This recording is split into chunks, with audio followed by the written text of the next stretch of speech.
പ്രിയമുള്ളവരെ, ഞാൻ അഡ്വക്കേറ്റ് മാർട്ടിൻ ജോർജ്, ജില്ലാ കോൺഗ്രസ് കമ്മിറ്റി പ്രസിഡന്റ്. നമുക്കറിയാം, ഇന്ന് റോഡ് അപകടങ്ങളും മറ്റ് അത്യാഹിതങ്ങളും കാരണം ഒരുപാട് പേര് ബ്ലഡ് കിട്ടാതെ, രക്തം കിട്ടാതെ മരണപ്പെടുന്നതായിട്ട് നമുക്ക് കാണുവാൻ വേണ്ടി സാധിക്കുക. ഇത്തരം സാഹചര്യത്തിലാണ് ബ്രഹ്മകുമാരീസ് ഈശ്വരീയ വിശ്വവിദ്യാലയത്തിന്റെ നേതൃത്വത്തിൽ രക്ത ക്യാമ്പുകൾ സംഘടിപ്പിച്ചിരിക്കുന്നു. കണ്ണൂർ ജില്ലയിൽ 3 സ്ഥലങ്ങളിലായിട്ട് ക്യാമ്പ് നടക്കുകയാണ്.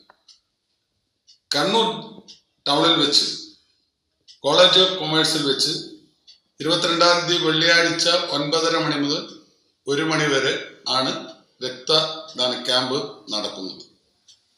പ്രസ്തുത ക്യാമ്പിൽ പങ്കെടുത്തുകൊണ്ട് എല്ലാവരും സഹായിക്കണമെന്ന് അഭ്യർത്ഥിക്കുന്നു.